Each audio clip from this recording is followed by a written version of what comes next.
इल्म अल हनूद कितने तरीक़ों पे किया जाता है और बर्र सग़ीर पाक व हिंद में जादू की इब्तिदा कब और कैसे हुई।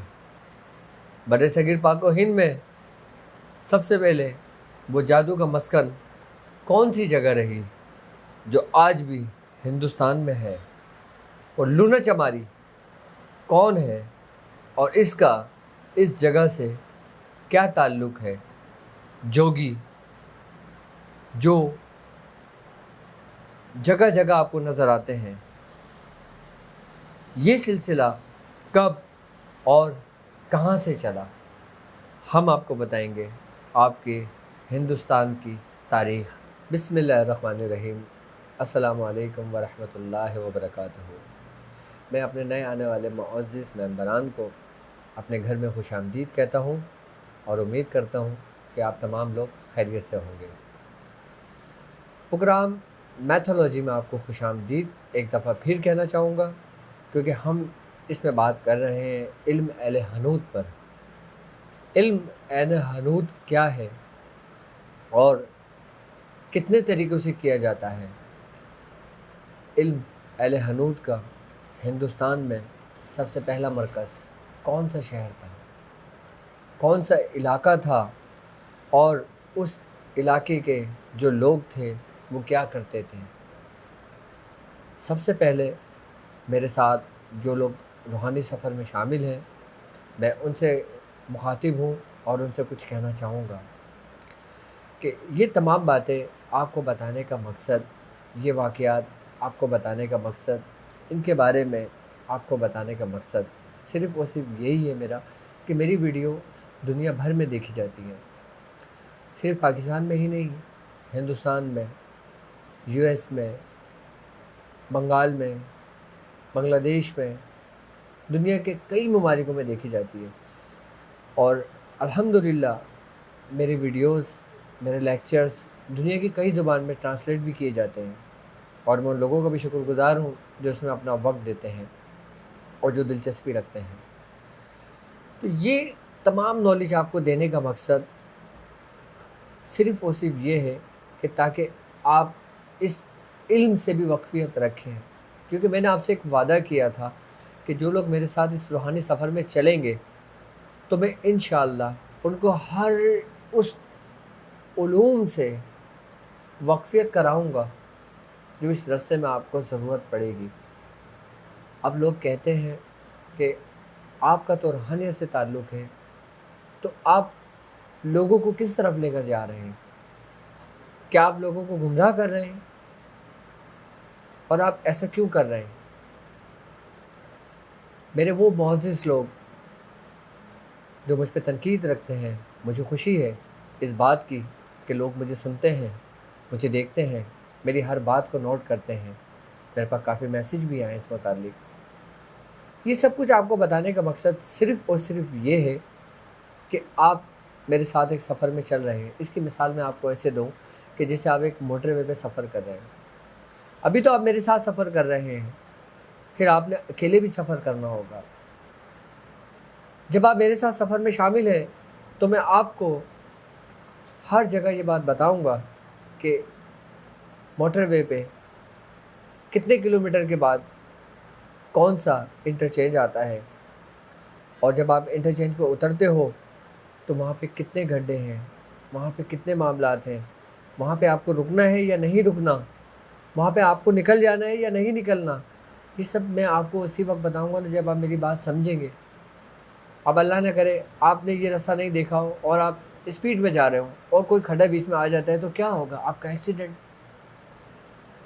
आपको नुकसान पहुँचेगा। और अगर आपको उसके बारे में नॉलेज होगी कि कुछ किलोमीटर के बाद इतना गहरा खड्डा होगा, तो यकीनन आप गाड़ी स्लो कर लेंगे, क्योंकि आप उस इल्म से वाक़फ़ियत रखते हैं। ये मैंने आपको ज़ाहिरी मिसाल दी है, उम्मीद करता हूँ कि आपके समझ में आ गई होगी। मेरा मकसद आपको अमलियात में लगाना नहीं है, सिर्फ़ और सिर्फ आपको समझाना है, आपको बताना है कि आप जिस रास्ते पे चल रहे हैं उसमें कई शयातीन आपके सामने आएंगे, कई जादू के मामलात आपके सामने आएंगे, कई जिन्नात का सामना होगा आपके सामने, और कई परेशानियों का सामना होगा आपके सामने, कई मुश्किलात दरपेश आएंगी आपको। आप क्या करेंगे? आप कैसे अपना सफ़र तय करेंगे जब तक आप इन चीज़ों को समझेंगे नहीं? मैं आपको इस रास्ते पे नहीं डाल रहा, मैं आपको सिर्फ इन रास्तों के बारे में आपको बता रहा हूँ कि ये रास्ते क्या हैं, और इन रास्तों पे जब आप चलेंगे, आपकी ज़िंदगी में कोई ऐसा मोड़ आया तो आपने इस रास्ते पे कैसे गुजरना है। अब एक शख्स इंडिया से ताल्लुक़ रखता है, अब उसके पास कोई पेशेंट ऐसा आ जाता है कि उसके ऊपर लूना चुमारी की चौकी मारी गई हो, उसको क्या पता। लेकिन कोई हमारा शागिर्द होगा, हम उसे हर चीज़ बताएंगे, वो हमारे साथ सफ़र में चलेगा तो उसको हर चीज़ की नॉलेज होगी। मैं आपको जो नॉलेज दे रहा हूँ, ये नॉलेज किताबों की नहीं है, ये नॉलेज आपको इतनी आसानी से नहीं मिलती। मैं जो बात कर रहा हूँ ना, मैं जो बात बोल रहा हूँ ना आपसे, ये मेरी ज़िंदगी का 70 साल का तजर्बा है। अब आप कहेंगे इनकी उम्र तो इतनी नहीं है, ये 70 साल तजर्बा इनको कैसे हो गया? ये कैसी बात है? वो ऐसे कि इस सफ़र में मुझे 40-20 साल हो गए, और मेरे उस्ताद, मेरे वालिद मोहतरम, अल्हम्दुलिल्लाह उनको ज़िंदगी दे, अल्लाह हयात दे, उनका साया हम पर हमेशा कायम व दायम रखे, उनको 40 साल हो गए। तो मैंने अपना तजर्बा उनका तजर्बा मैंने ख़ुद लिया है। अक्लमंद शख्स वो होता है जो दूसरों के तजर्बों से फ़ायदा उठाए, ना कि ख़ुद तजर्बा करे। अब उनका 40 साल का तजर्बा और मेरा 20 साल का, तो कितने साल हो गए? 60 साल का तजर्बा। तो यकीनन ये 60-70 साल की जो ज़िंदगी के जो हालात और जो वाक़यात और जो बातें और जो मरीज़ों से हम गुज़रे हैं, जिन हालात से, मैं उन चीज़ों से आपको आगाही दे रहा हूँ, उन चीज़ों की मालूमात आपको दे रहा हूँ। मैं आपको अपने पास से कुछ नहीं कहता, मैं वही कुछ कहता हूँ जो मैंने सीखा, मैं वही कुछ कहता हूँ जो मैंने जाना, मैं वही कुछ कहता हूँ जो मैंने अपने बुज़ुर्गों से सुना मैं वही कुछ कहता हूँ जो मैंने अपने उस्ताद मोहतरम, अपने वालिद मोहतरम सूफ़ी हकीम तारिक अहमद शाह कादरी अबुल इलाई चिश्ती दामा बरकातुहु आलिया से मैंने सुना, मैंने उनसे जाना, उनसे सीखा। जो कुछ मैं बातें कर रहा हूँ आपको, वो अक्सरियत में मेरे वालिद के तजर्बात हैं, और कुछ तजर्बात मेरे हैं। मैं इसलिए आपसे हर चीज़ पे खुलकर बात करता हूँ, और आपसे बिला झिझक बात करता हूँ, और मैं आपसे वो बातें भी करता हूँ जो मियां हुज़ूर बात नहीं कर पाते या नहीं करते, क्योंकि हर चीज़ का एक वक्त होता है, एक टाइम होता है। तो इंशाअल्लाह ताला आपको इस चैनल पे बहुत कुछ सीखने को मिलेगा। अब हम अपने प्रोग्राम का आगाज़ करते हैं। सबसे पहले हम ये देखते हैं कि हिंदुस्तान के अंदर एक सिलसिला है, जोगी सिलसिला। आपने देखा होगा कि जगह जगह आपको कुछ जोगी नज़र आते हैं, या आपने ये वर्ड किताबों में सुना होगा कि फ़लाँ जोगी है, फ़लाँ जोगन है, और फ़लाँ गांव में जोगी आया और फ़लाँ गांव में फ़लाँ आया। तो ये जोगी सिलसिला बेसिकली है क्या, और जो लोग जोगी हैं वो किसके पैरोकार हैं? वो ऐसे तो जोगी नहीं बनते ना, एक सलासिल की, एक सिलसिले की कोई ना कोई कड़ी तो मिलती है ना। वो क्या है? अगर हम जोगी सिलसिले की बात करते हैं तो ये सिलसिला इस्माइल जोगी से चला। इस्माइल जोगी का नाम मैं समझता हूँ हिंदुस्तान में रहने वाले लोग अच्छी तरीके से जानते होंगे कि इस्माइल जोगी कौन था। मैं आपको बताता हूँ इस्माइल जोगी कौन था। इसका नाम तो इस्माइल था, लेकिन जोगी इसके आगे यूँ लगा कि अच्छा, पहले मैं आपको ये बता दूँ कि इस्माइल जोगी था कौन। इस्माइल जोगी था ये हज़रत शेख जमालुद्दीन जानेमन जुम्मन जन्नती का चेला था, यानी कि आपका शागिर्द था। उसने मदारिया ख़ानदान के ज़िक्र व अस्कार की तालीमात ली हुई थी, और हज़रत शेख जमालुद्दीन जानेमन जुम्मन जन्नती, आपकी तवज्जो इसके ऊपर बड़ी ख़ास थी। आप इसको बहुत लाड प्यार करते थे, इस पर बड़ी ख़ास तवज्जो करते थे। जब ये ज़िक्र और अस्कार में अपने कमाल को पहुंचा तो इसके अंदर एक ऐसी कैफियत पैदा हुई, एक ऐसी कैफियत पैदा हुई कि ये जोगी बन गया। फिर इसने हज़रत शेख जमालुद्दीन जाने मन जुम्मन जन्नती से इजाज़त ली और फिर इसने जगत की, यानी कि ये फिर ये शेर को निकल गया। ये अपने महारत में, अपने ज़िक्र व अस्कार में, अपने अमल में इतना पुख्ता था कि उस वक़्त का कोई जादूगर इसके सामने नहीं टिकता था। अल्लाह ताला ने इनको बड़ी उरूज की ताकत अता की थी इस्माइल जोगी को। इस्माइल जोगी को जब पता चला कि कामरस देश एक जगह का नाम है जो इस वक्त मैं समझता हूँ भी बंगाल और आसाम उसके दरमियान में है या उसके इर्द गिर्द कोई जगह का नाम है, वाक़ है ये जगह। अच्छा, उसको कुछ लोग कामरस देश कहते हैं, कुछ लोग कामाख्या कहते हैं उसको, मुख्तलिफ इसके नाम है इस जगह के। कामरस देश उस जगह का नाम था। वहाँ पे एक लूना चमारी रहती थी।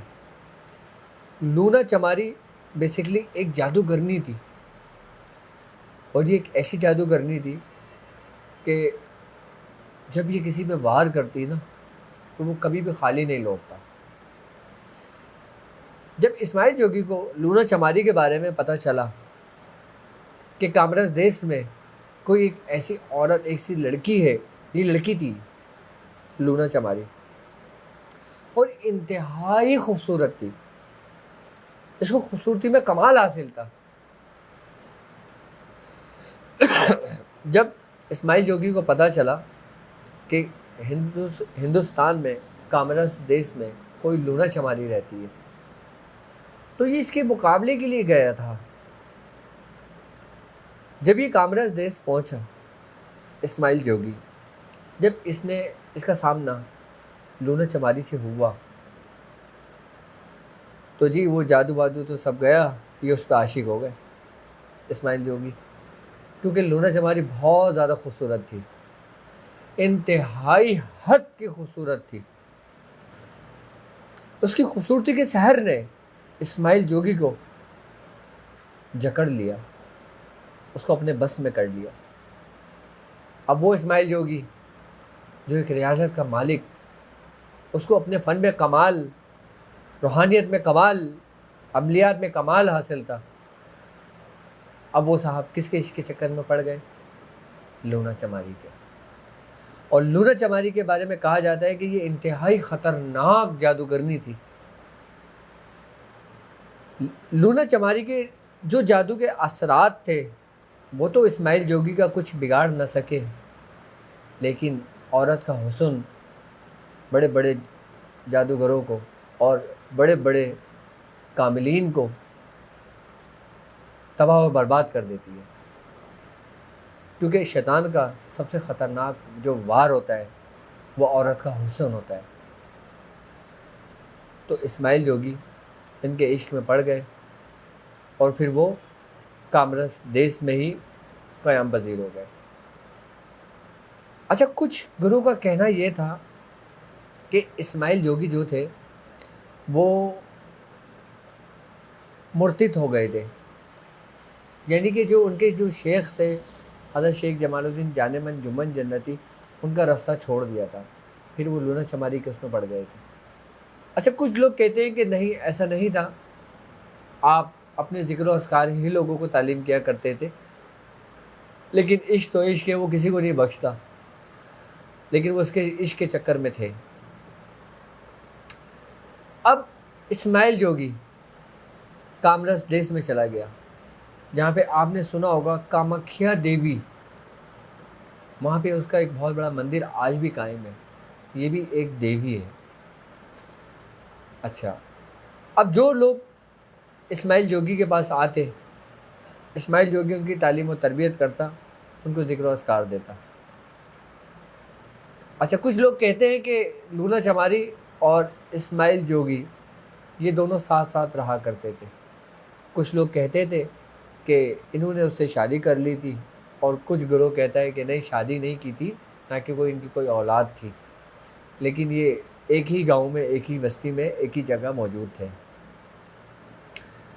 तो जो लोग इनके पास आते, इस्माइल जोगी जो थे, ये लोगों को ज़िक्र अस्कार तालीम करते और अच्छा उलूम उनको सिखाते। फिर लूना चमारी उन्हीं लोगों को गुमराह करती और फिर उनको जादू सिखाती। जो लोग ज़िक्र अस्कार का भी इल्म लेते इस्माइल जोगी से, उसके बाद फिर वो लूना चमारी से भी जादू सीखते, तो ये एक मुरक्कब बन गया था जिसमें हिंदुस्तान की तबाही का सबब बना। क्योंकि जब आप ज़िक्र अस्कार के साथ, रूहानियत के साथ, शैतानी अमल को अपने साथ लेकर चलते हो, तो यकीनन आप गुमराह हो जाते हो एक वक्त में आके, क्योंकि फिर यही शैतान आपको अपने जैसा कर लेते हैं। क्योंकि आप का ध्यान, आपका ख्याल, आपकी मेहनत जिस तरफ राग़िब होती है, वो चीज़ आप पे गलबा कर जाती है। अच्छा, शैतानियत जो होती है, जादू जो होता है, ये बहुत जल्दी असर करता है, और रूहानियत जो होती है वो अपने एक वक्त में अपने जगह कायम मकाम होती है। लेकिन रूहानियत हमेशा रहने वाली होती है और जादू ख़त्म हो जाने वाला होता है। तो इसलिए लोग जादू की तरफ ज़्यादा चले जाते हैं, फिर वो गुमराही का सबब बन जाते हैं। अब कामरस देश, जिसको कामाख्या देवी कहते हैं, अब मैं आपको वो बात बताता हूँ। अच्छा हाँ, पहले ये बात कंप्लीट हो जाए हमारी, कि वहाँ से जो लोग आते थे, इस्माइल जोगी से जो सीखते थे और लूना चमारी से जादू सीखते थे, फिर जब वो हिंदुस्तान में फैले तो फिर वो जोगियों का सिलसिला यहाँ से चला। फिर ये जिन जिन लोगों की तरबियत करता उनको जोगी कहकर आगे कोई बंगाल चला गया, कोई असम चला गया, कोई हिंदुस्तान के इलाकों में चला गया, कोई श्रीलंका चला गया, कोई कहीं चला गया। तो ये सिलसिला जोगियों का इस्माइल जोगी से सबसे तेज़ी से और सबसे ज़्यादा और सबसे बड़ा सिलसिला फैला, जो इस्माइल जोगियों का था। लूना चमारी से फिर कोई झगड़ा वगड़ा नहीं हुआ उससे, हाँ, कोई उसका मुकाबला नहीं हुआ था फिर उसका। आई बात समझ में?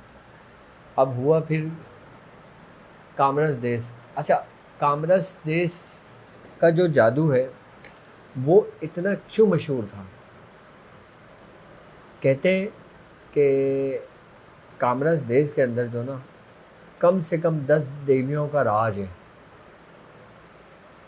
कितनी? 10 देवियों का राज है, जिसमें मुख्तलिफ देवियाँ आती हैं। जिस तरीके से मैंने आपको काली देवी का बताया था कि उसका मकाम कलकत्ता में है, ऐसे कामाख्या देवी है, इसका मकाम कामरस देश में। अच्छा, कामरस देश के अंदर जितने जो बड़े बड़े जादूगर निकले हैं वहाँ से, बाकायदा उनके अमलियात इल्म सफलियात में मौजूद हैं, जो उनके पैरोकार उनसे शयातीन की उसमें मदद लेते हैं। वो कौन कौन से हैं मैं बताता हूँ तुम्हें।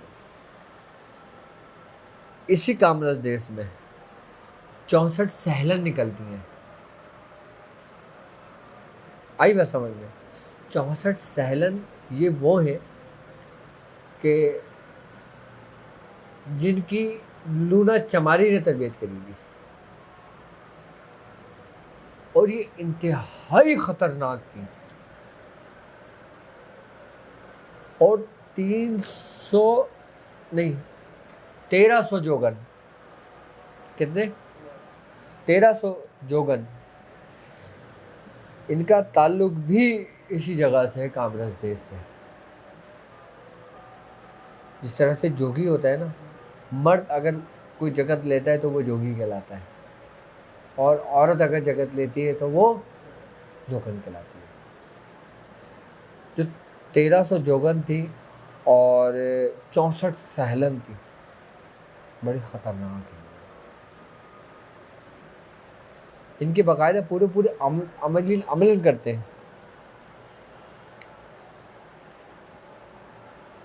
कहते हैं ना कि अहले हिंद का जो जादू होता है वो अपने ताकत और उरूज को कैसे पहुंचाता है, आपको पता है?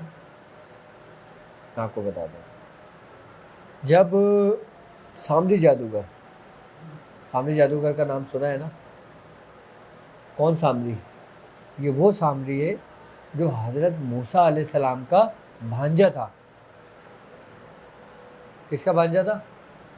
हज़रत मूसा अलैहिस्सलाम का। और ये हज़रत मूसा अलैहिस्सलाम की उन बहन का बेटा था कि जब हज़रत मूसा अलैहिस्सलाम को एक टोकरी में रख के, एक बॉक्स में बंद करके जब दरिया में आपने छोड़ा था, तो आप उन नहर के साथ साथ जो चली थी उनका बेटा था सामरी जादूगर। आई बात समझ में? अच्छा, सामरी जादूगर वो था कि इसने हज़रत जिब्राइल अलैहिस्सलाम के साथ भी एक वक्त गुजारा। आपको बनी इसराइल का वो वाक़या याद होगा जो बछड़ा बोल पड़ा था। तो सामरी जादूगर ने हज़रत जिब्राइल अलैहिस्सलाम की पेट की मट्टी उठा के ही पढ़ के उसमें डाला था, उसने जो उससे बरकत से बोल पड़ा था वो बछड़ा। जब सामरी जादूगर को कत्ल करने का हुक्म हुआ तो वो मिस्र छोड़ के भागा। जब वो मिस्र से भागा था ना, तो उसने जो कामरस देश है उस जगह को अपना कायम मकाम बनाया था। यानी कि सामरी जादूगर वहाँ पे आके ठहरा था। कहाँ पे? कामरस देश में, जहाँ पे आज कामाख्या देवी का भी मंदिर है। किसका? कामिया देवी का भी मंदिर है, उसका भी मंदिर वहीं पर ही है मौजूद हिंदुस्तान में। अच्छा, तो जब सामरी जादूगर वहाँ पर आया उसने वहाँ पे कायम अपना ठहरा और वहाँ अपना मस्कन बनाया, तो उसने वहाँ लोगों को जादू सिखाना शुरू कर दिया। तो जादू तेजी से फैलना शुरू हुआ था। आई ना बात समझ में? तो इसलिए वहाँ से जो जादू सीख के सामने जादूगर से निकलता ना, उसका तोड़ कहीं भी मौजूद ना होता पूरी दुनिया भर में। तो कामरस देश एक तारीख है ये इनकी कि जादू के गढ़ों में से एक गढ़ था ये, कि समझ लो कि जहाँ से हिंदुस्तान की तारीख में जादू की इब्तिदा हुई थी। पहले तो बड़े सगीर पाक को हिंद ही था ना, सारा सब कुछ। पाकिस्तान तो था ही नहीं, और ना बांग्लादेश था, ना कुछ था। ये सब एक ही आता था पूरा, जहाँ पे आसाम, बंगाल, श्रीलंका, ये सब बॉर्डर सब एक साथ लगते हैं सारे। ये सब एक ही था पहले। तो ये तकसीम तो बाद में हुई ये सब। तो सामरी जादूगर जो था ना, ये वहाँ पर आके कायम मकाम हुआ था। उसने वहाँ पे अपना मस्कन बनाया था। अब ये वहाँ पे जिसको जादू सिखाता, तो फिर वहाँ से जादू सीख के लोग निकलते। तो कामरस देश समझ लो कि एक ऐसी सरजमीन हो गई थी, उसके बारे में बुजुर्ग फरमाते हैं कि वहाँ पे कोई शख्स कदम रखता था तो वो ज़ेर आसेब आ जाता था, उसमें ज़ेर असर आ जाता था। किसके? सामरी जादूगर का, उस जादू के। कितना ख़तरनाक होगा। यानी कि अगर कोई शख्स अपने अमल में बिल्कुल कामिल है, वो जगह पे पहुँचता था तो वो उसका असर ख़त्म हो जाता था। अहले हिंद पर हज़रत ख्वाजा मोइनुद्दीन चिश्ती रहमतुल्लाह अलैह का बहुत बड़ा एहसान है कि आपकी आमद से भी उस जादुओं का जोर टूटा। आप हिंदुल वली हैं, आपको बाकायदा हुक्म हुआ था अहले हिंद के लिए, वरना हिंद तो तबाही और बर्बादी पे था, जादू के जोर पे था, अपने उरूज पे था। आप तारीख तो उठा के पढ़ें।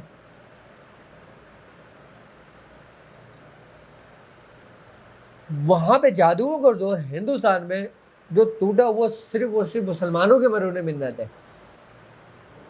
जितने भी औलिया कराम आए हैं हमारे सलासिल के, अल्हम्दुलिल्लाह हमें अपने बुजुर्गों पर फ़ख्र है, इस रस्ते पर फ़ख्र है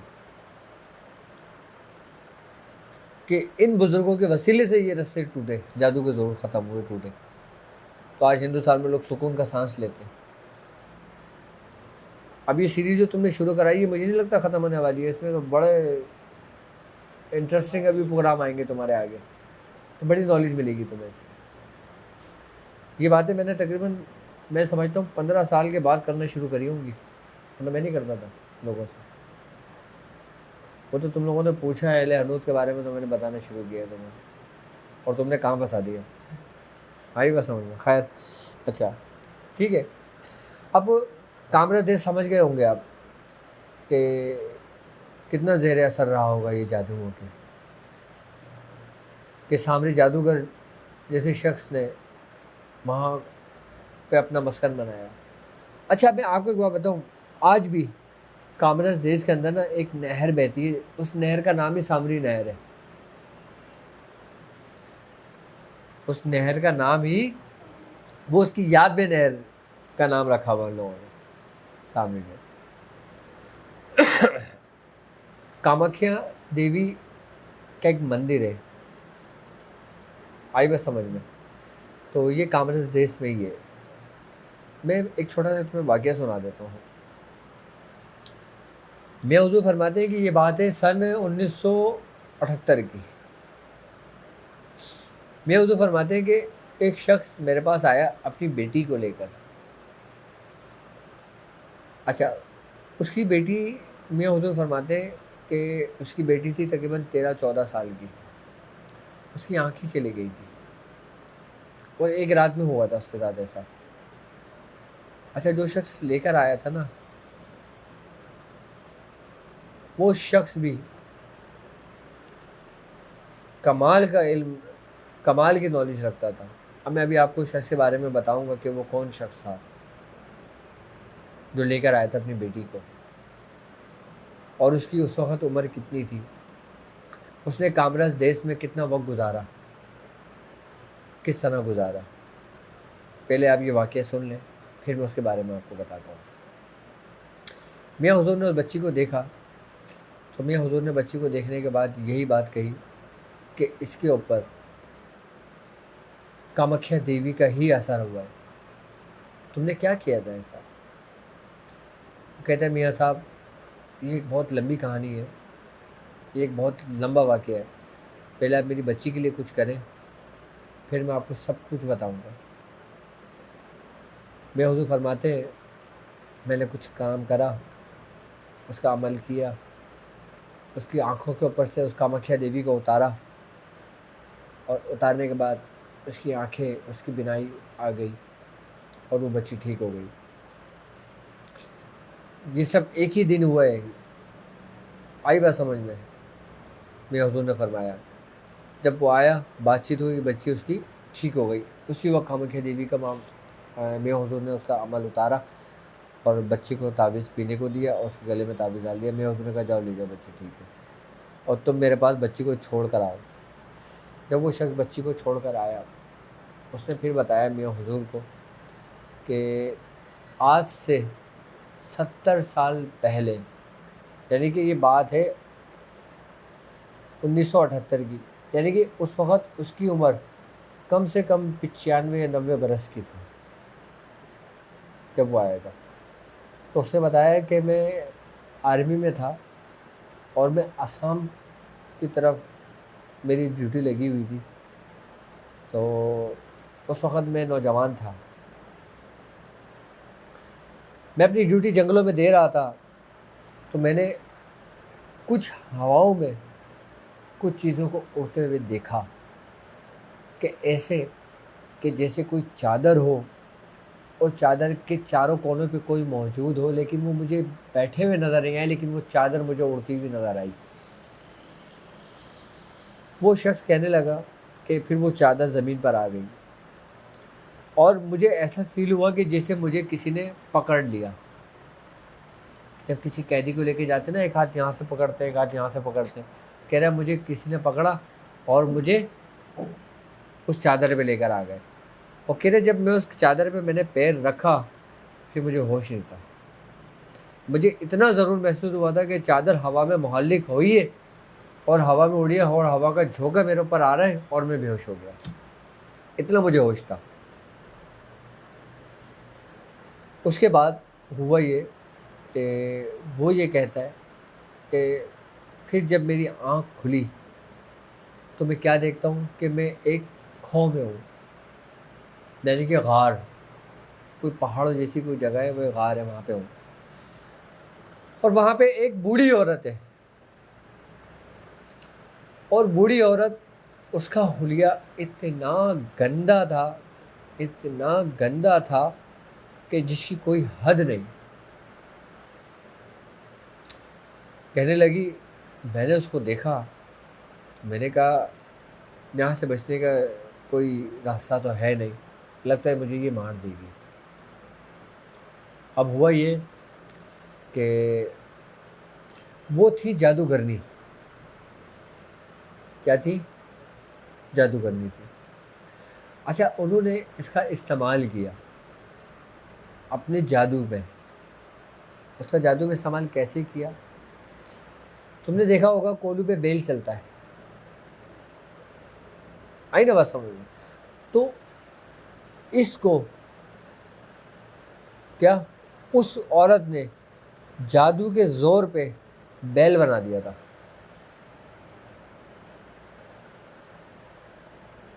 क्या? बैल बना दिया था। बैल बनाने के बाद फिर इसको बैल की जगह बांध कर वो चक्कर काटवाती थी और वो जादू पढ़ती रहती थी। वो कहता था मेरा दिमाग सिर्फ मेरे होश में था, बाकी मेरा जिस्म क्या था क्या नहीं था मुझे नहीं पता था, लेकिन मैं चलता रहता था सारा दिन और वो पढ़ती रहती थी। क्या? वो चलता रहता था और मैं वो पढ़ती रहती थी। वो कहता है मैंने कमोबेश अपने ज़िंदगी के 30 साल वहाँ गुजारे थे, 30-40 साल। कितने? कह रहा मेरे साथ ऐसी कैफियत हो गई थी कि उसने मियाँ हुजूर को अपना ये दिखाया, जहाँ पे जो ना इसके बाकायदा निशान डले हुए थे, जैसे कोई रस्सी को खींच के बांधते हैं ना, उसके निशानात थे। जैसे कोई बल्ली रखते हैं, इसके दोनों कंधों पर थे। आई बात समझ में? तो अब हुआ ये कि उसके दिल में एक ख्याल आया कि मैं यहाँ से निकलूँगा कैसे। वो रोज़ाना नई नई तरतीब सोचता। अच्छा, जब उसके पढ़ाई के टाइम होता है ना जादू करने का, तो वो उसको बैल बना देती थी, और जब पढ़ाई का टाइम ख़त्म होता था तो उसको इंसान बना देती थी। ये इनके जादूगरों का वो था। बहुत बड़ी जादूगरनी थी, उसका नाम भी तुम्हें बताऊंगा मैं, लेकिन आखिर में मैं हुजूर फरमाते हैं कि मैं हुजूर ने फरमाया कि फिर उसने ये बताया कि 2 औरतें आई उससे मिलने के लिए। तो कहने लगी, जब उनकी नज़र मुझ पे पड़ी, उन 2 औरतों की, अच्छा वो अपना रूप बदल लेती थी। क्या? अपना रूप बदल लेती थी। तो मैं उसको फरमाने लगे, वो कहने लगी, उन्होंने उसको देखा, उसकी हालत देखी, और फिर वो उस जादूगरनी के पास मिलने चले गई। अच्छा, जब वो 2 आई तो मैं हुजूर फरमाते कि वो जो जादूगरनी थी ना, जिसने उसको अपने कैद में रखा हुआ था, वो खड़ी हो गई उसके अदब पे, कि वो उसकी गुरु माँ थी। कौन थी? उसकी गुरु माँ थी। अच्छा, वो कुछ रहम दिल थी, ये बहुत जालिम थी। शैतानों में कोई रहम दिल तो नहीं होता, लेकिन बस अल्लाह ने उसके दिल में रहम डाला होगा ताकि इसके निकलने का कोई सबब बने। उन्हें लोगों के दिल में रहम नहीं होता। अब हुआ ये कि मैं हुजूर फरमाते हैं कि जब वो उनसे मिल के जाने लगी, तो वो इस शख्स के पास आई। उस शख्स से कहा कि तूने यहाँ से निकलने की कोशिश नहीं की। उसने कहा मैंने तकरीबन कई मरतबा मैंने कोशिश करी,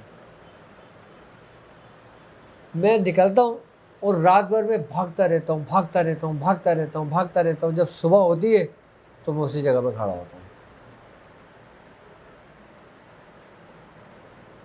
क्या? उसी जगह पर खड़ा होता हूँ। तो उसने कहा कि तू ऐसे नहीं निकल सकता। क्या?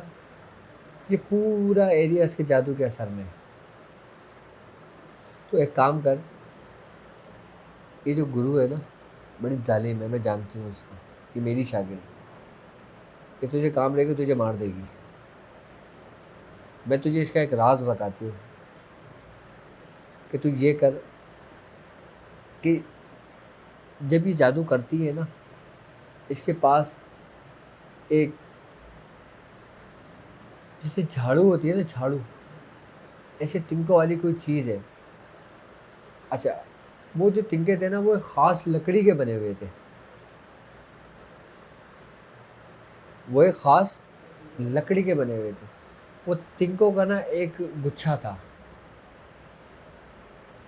तो उस औरत ने कहा कि तू किसी तरीके से ना रात को इसको ले अपने कब्जे में कर और निकल, और तू निकलता रहे और वो तोड़ के ना तिनका अपने पीछे फेंकता रहे। तो 10 कोस जा, वो तिनका तोड़ पीछे फेंक दे, 10 कोस जा, तिनका तोड़ पीछे फेंक दे। अगर तू इतने कोस इस एरिया से निकल गया तो तू बच गया, और अगर नहीं निकला तो तू मारा जाएगा, क्योंकि तूने इसकी कुव्वत को चोरी करेगा। तो मैं हुजूर फरमाते कि उस शख्स ने मुझे कहा कि मैंने ऐसा ही किया, मैंने वो गुच्छा उठाया इसका, मैं गुच्छा उठा के रात को निकला। जैसे मैं निकलता तो मैंने तिनका उसको पूछे, मैंने पीछे फेंक देता। कहते जब मैं ये करता था ना तो मुझे कुव्वत रोकती थी, लेकिन जब मैं तिनका फेंकता था ना तो ऐसा लगता था जैसे किसी ने मुझे छोड़ा है। कह रहा मैं दौड़ता था। जब वो कोस मेरे पीछे पूरे होते थे, फिर मैं वो तिनका फेंकता था, फिर मुझे ऐसा फील होता था कि मुझे किसी ने छोड़ा है, मैं भागता था। तो कह रहा है इस तरीके से मैंने रात भर में भागता रहा, लेकिन उस दफ़ा मैं कामयाब हो गया, मैं वहाँ से निकल गया। लेकिन मैंने अपनी ज़िंदगी के 40 साल वहाँ गुजार दिए, 30-40 साल मैंने वहाँ गुजार दिए। कह रहा मेरे अंदर एक ऐसी कैफियत पैदा हो गई थी कि मैं अगर कुछ बोलता था तो वो हो जाता था। क्या? जो मैं करता था, बोलता था, वो हो जाता था। जो उसके जादू के जोर का असर था उसके ऊपर, जैसे कुछ पड़ा ही नहीं था। ये मियां हुजूर ने वाकया सुनाया था हमें। हाँ। अच्छा, मियां हुजूर फरमाते हैं कि फिर निकलने के बाद तेरे साथ क्या हुआ? कहने लगा फिर जब मैं वहाँ से निकला तो मुझे वहाँ की जो आर्मी, जो फौज थी ना, उन्होंने मुझे पकड़ लिया। फिर उन्होंने मुझे ले आके अपने उस पर कैद में रख दिया। फिर मैं वहाँ से बाहर निकला। फिर हिंदुस्तान पाकिस्तान के कुछ मामला शुरू हो गए होंगे। फिर वो कह रहा मैं वहाँ से आज़ाद हुआ था, फिर मैं वहाँ से निकल के फिर मैं पाकिस्तान हिजरत कर आ गया था। मेरे साथ मेरी ज़िंदगी के शुरू के 30 साल ऐसे गुजरे थे।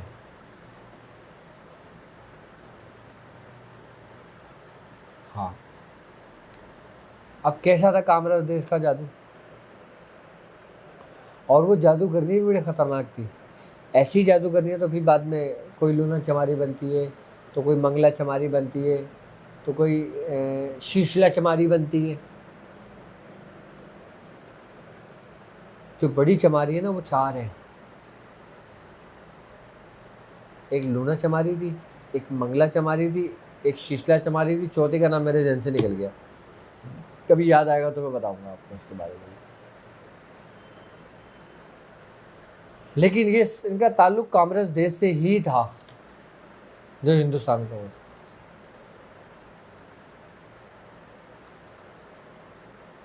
इनका जादू बड़ा कमाल का होता था। हाँ, आई बात समझ में? अच्छा, मैंने जिक्र किया था कि एक नहर भी है जिसका सामने नहर के नाम से वो नहर मशहूर है। ठीक है, अब मैं आपको एक बात बताता हूँ। अब ये मैंने सब कुछ आपको बताया, ठीक है। सामरी जादूगर जो था इसके केस तो खैर शादिर और नादिर ही आते हैं, इसके मामला। किसके? सामने जादूगर के। क्योंकि अभी तकरीबन अगर मैं अपना कहूँ, अगर मुझे 22 साल 20-22 साल हो गए हो तो मेरी ज़िंदगी में तो अभी तक सामने जादूगर का कोई ऐसा मामला नहीं आया। आई ना बस समझ में। और मैं हुजूर फरमाते हैं कि उनके दौर में भी ऐसा कोई नहीं आया।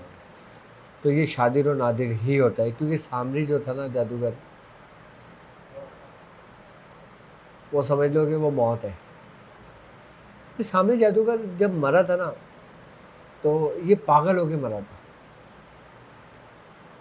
ये पागल हो गया था, इसका पता ही नहीं चला फिर क्या हुआ इसके साथ। कुछ कहते ये मर गया था और कुछ कहते ये गायब हो गया था, शैतान बन गया था। हाँ,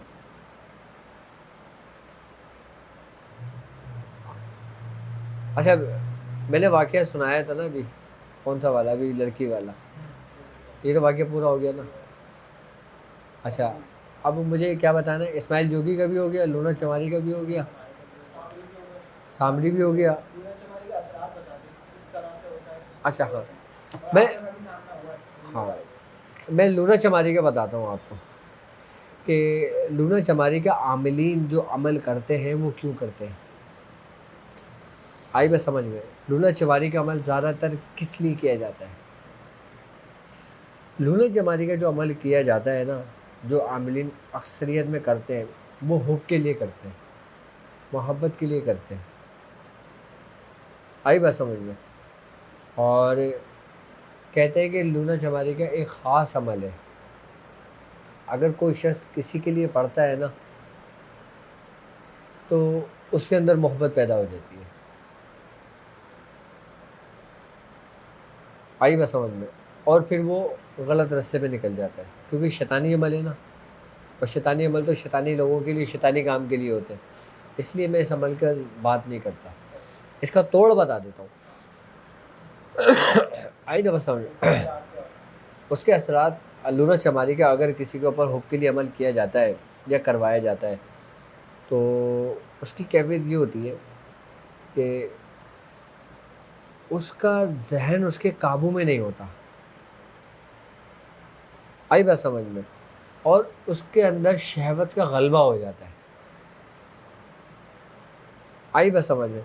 और दूसरी बात ये होता है कि इसके साथ साथ फिर वो गलत राह इख्तियार कर लेती है। और इसके साथ लूना चमारी का अमल इतना ख़तरनाक होता है, इतना ख़तरनाक होता है कि ये बाकायदा औरत कि अगर औरत के लिए किया जाए औरत की जान ले लेता है, और अगर किसी मर्द के लिए किया जाए तो ये समझ लो मर्द की जान ले लेता है। इसके अमल बड़ा ख़तरनाक है, इसके अमल के बारे में मैं बात नहीं करता, लेकिन इसके बचाव के लिए जो है ना, क्या सिर्फ़ और सिर्फ सूरह कुरैश। मैंने अपने हर अमल में, अपने हर प्रोग्राम में, यहाँ तक कि मैं जो जवाहिर हल्लुल मुश्किलात प्रोग्राम करता हूँ मैं, उसके अंदर भी मैंने लोगों को यही बताया कि सूरह कुरैश की रस्सी को थाम लो, कोई शैतान आपका बाल भीगा नहीं कर सकता।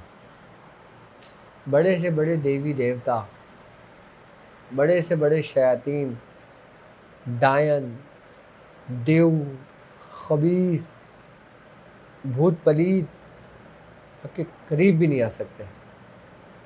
जो शख्स अपना मामूल बना ले 40 मरतबा रोज़ाना सूरह कुरैश पढ़ने का, और सूरह कुरैश बिस्मिल्लाह के साथ पढ़ने का, वो हमेशा इन शयातीनों से महफूज रहेगा।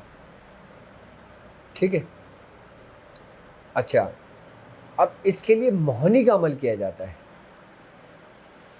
मोहनी का अमल समझते हो? अच्छा, मोहनी का अमल भी जो ना हुब के लिए होता है, ये भी अहले हनून में ही किया जाता है। आई बस समझ में। काली मोहनी का अमल होता है। आई बस समझ में। काली मसानिया का अमल होता है मोहनी का। अच्छा, मोहनी मुख्तलिफ होती हैं। अच्छा, नूरी अमलियात में भी मोहनी का कॉन्सेप्ट है, और अल्म सफलियात में भी है। अच्छा, अमले नूरी के अंदर जो होता है ना, ये पाक साफ़ है, ये मुख्तलिफ़ चीज़ों के ज़रिए होता है। आई बस समझ में, जैसे शाह मदार की मौनी हो गई, आई बस समझ में, शाह जमालुद्दीन की मौनी हो गई, शाह निज़ामुद्दीन की मौनी हो गई, ये नूरी अमल में आता है। ये मोहनी बेसिकली होता है मोहब्बत के लिए, मोहब्बत करने वाला या मोहब्बत करने वाली। और इल्म सफलियात में फिर ये मोहनी काली मोहनी हो जाती है, काली मसानियाँ हो जाती है, मोहनी कामियाँ हो जाती है, जो मुख्तलिफ देवी हैं उनके नाम से मनसूब हो जाती है। फिर उनसे ज़रिए होता है वो अमल। एक ज़िंदगी है और एक मौत है, दोनों रास्ते मैंने आपको बताए ताकि आप समझें इस चीज़ को। आई ना बात समझ में? तो मोहनी का अमल भी हुब के लिए होता है। अच्छा, मोहनी का अमल हुब के लिए ऐसा होता है कि ये वो अमल है तो समझ लो कि ऐसा काम करते हैं कि तुम अभी बैठे हो ना अपनी चेयर पे, तुम खड़े नहीं होगे तुम्हारा काम हो जाएगा। क्या इतना तेज काम करती है ये कि तुम अगर बैठे हो ना अपनी सीट पे, तुम खड़े नहीं होगे तुम्हारा काम पहले हो जाएगा। ये सिर्फ होता ही हुब के लिए, मोहब्बत के लिए होता है। जैसे मियाँ बीवी में मोहब्बत डालना हो, बच्चा माँ बाप से बागी हो गया और गाफिल हो गया, उसके दिल में डालना हो, तो मोहनी का अमल होता है। आई बात समझ में? बहन भाई में दोनों में मोहब्बत डालना हो, आई बात समझ में? माँ बेटी में डालना हो, माँ बाप में डालना हो, बच्चों में डालना हो, तो ये मोहनी का अमल होता है। अच्छा, जो जायज़ हो और सही तरीके पे हो वो इल्म नूरी कहलाता है।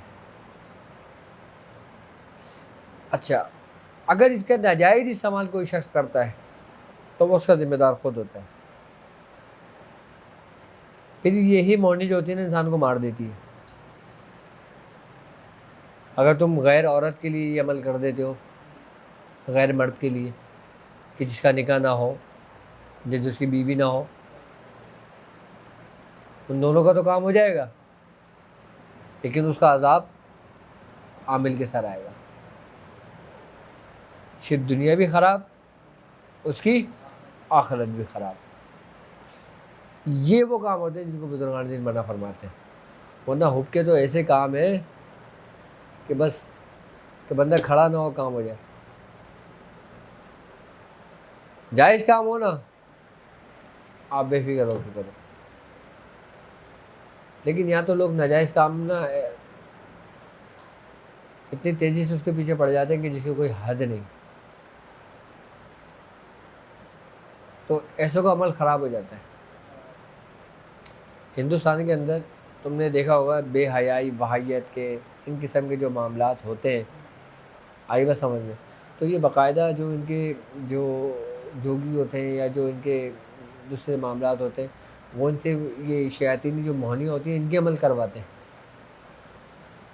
अच्छी खासी लड़की बैठी हुई घर से चली गई,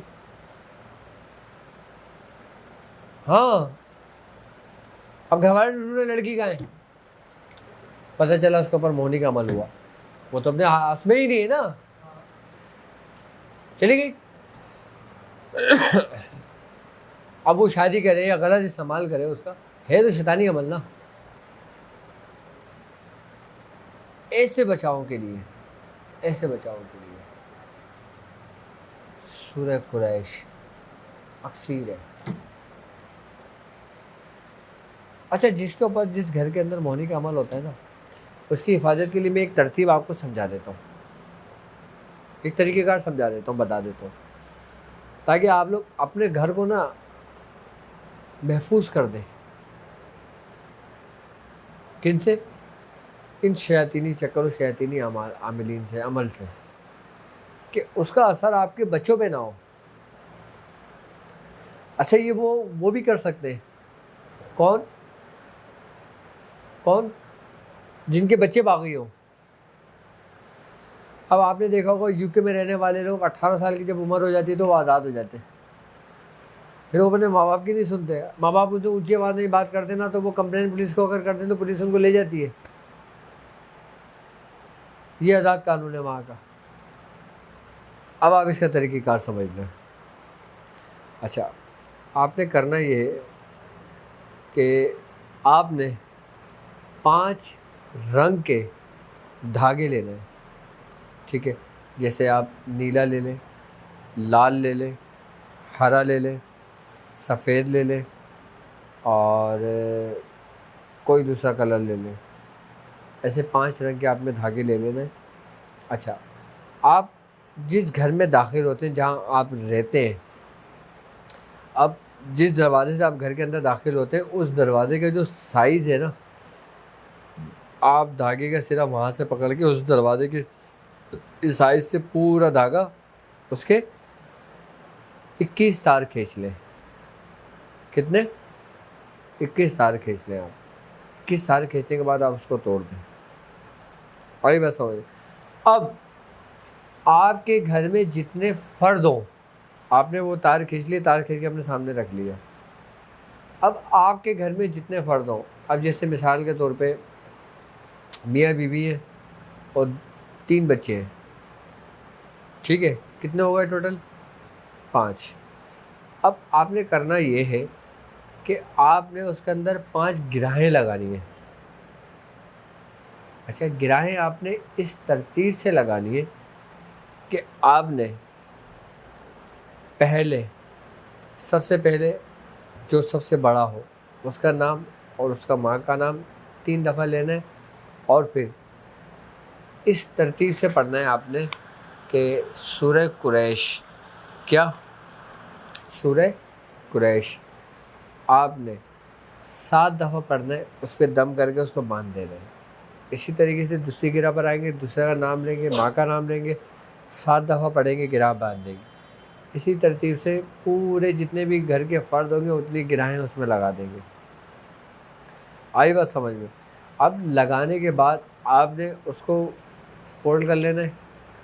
फ़ोल्ड करने के बाद 313 मरतबा, कितना? 313 मरतबा सूरह कुरैश आपने पढ़नी है, उस पर दम करना है और दम करने के बाद आप घर में कहीं भी खड्डा खोद के ना उसको दबा दें। कहीं ऐसी जगह दबाएं कि दबाने में कोई मसला तो नहीं होना लोगों को। हाँ, 1 मिनट, उसका खड्डा करेंगे कहीं, उसको घर के अंदर दबा दें कहीं। अच्छा, आप खड्डा नहीं कर सकते, आप 2nd फ्लोर पे रहते हैं या 1st फ्लोर पे रहते हैं, तो आप उसको किसी वज़नदार चीज़ के नीचे दबा दें। जैसे आपने अलमारी के नीचे दबा दिया, आपने किसी डिवाइडर के नीचे दबा दिया, किसी ऐसी जगह दबा दें जहाँ पे ये गीला होने का डर ना हो या ख़राब होने का डर ना हो, या थैली में लपेट के आपने वज़न के नीचे दबा दिया। आप इसको ज़मीन के अंदर खड्डा खोद के भी दबा सकते हो, किसी वज़नदार चीज़ के नीचे भी दबा सकते हो। आई बात समझ में? ये इसके 2 से 3 तरीक़ेकार होते हैं।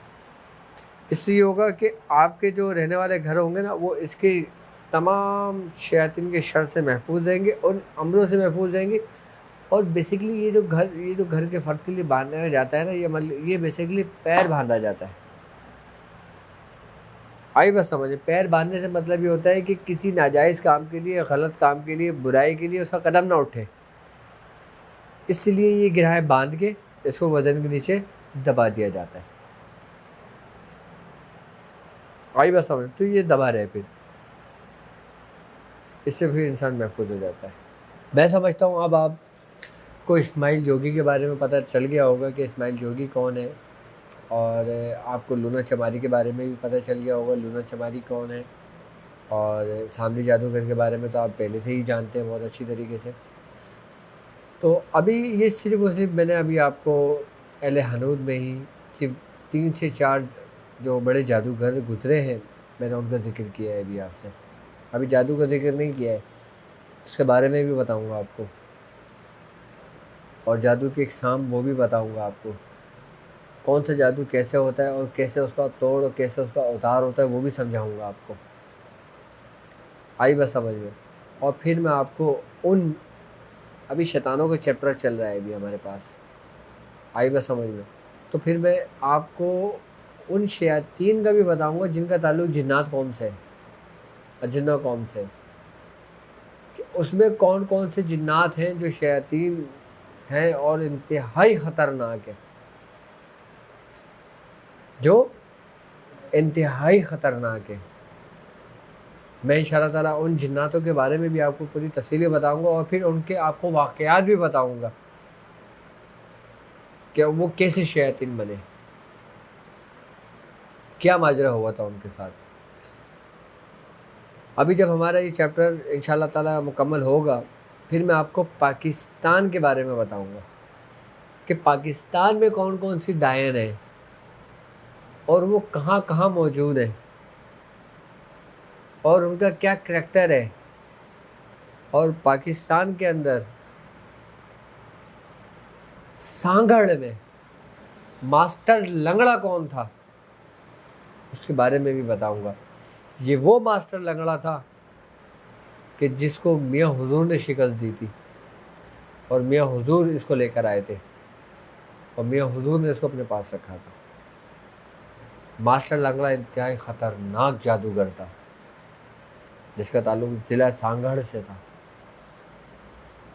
इंशाअल्लाह मैं हर चीज़ वक्तन फ़वक्तन आपके लिए वीडियो बनाता रहूँगा और मैं इंशाअल्लाह ताला चाहता हूँ कि इस इल्म से आप भी फ़ैज़ उठाएं।